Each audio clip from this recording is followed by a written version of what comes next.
there's something. I think that what's interesting about this idea is that this is idea about three girls who knew each other when they were young and were friends and are now adults and probably wouldn't be friends if they met organically at this point in their lives.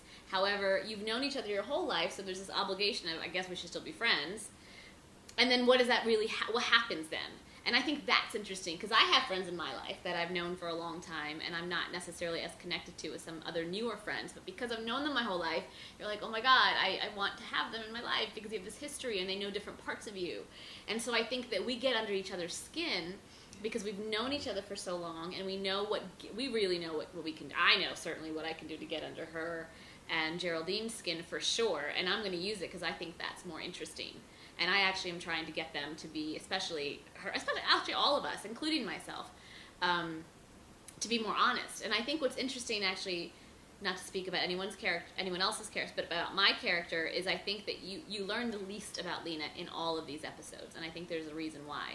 And I think it's not as simple as it may seem. And when I even read it, I was like, it's so interesting because there's less about her in terms of who she is than the other three, although she may be outwardly the most kind of abrasive or the most verbal, like her attitude may appear otherwise, but you know very little about who she is. And I think that's in terms of if this is going to be more, that's where I'd like to kind of go in terms of figuring out who she is. I mean, I have ideas about that, but I think that's interesting. None of us are one-dimensional. They're all elements of each that aren't any of those things, but all of those things. And I think that's why people are excited. You don't see that kind of writing that often. And I think that's very true. I think the people want... Not Yeah, because generally there's like sweet, smart, this, that, whatever. And you may, in a sense, if you want to sum it up, try to do that, but you can't.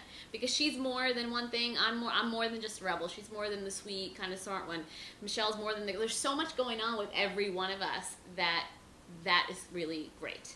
And I think you want that kind of writing, and you want to push the boundaries of what you might normally see, especially with women. Well, I loved it because we would show up, and it turned into this thing where we would show up on set, rehearse. Yeah, like we didn't intend for it to be this way, where we would show up and rehearse for the first half of the day, break for lunch, and then basically shoot the rest of the day.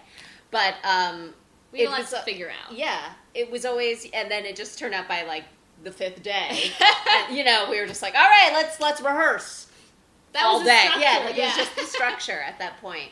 But a lot of it was us helping each other figure out what was going on and breaking down the script and figuring out what was funny and what wasn't funny. How can we make it funnier? There was like one day where, remember when we were like just like looking up different names for druggies, drug terms and stuff. Just like what's funniest, and then just like pitching it to one another. Yeah, and we were just like, let's just do it and see what reaction we get. And so we just played. It was almost like the whole crew and us. We all kind of figured it out together because we all wanted it to be the best it could be. And then we shot it a gazillion different ways. Yeah. And that's why I think seeing it, I said to Tanuj, I said, I have no idea what you're going to pick.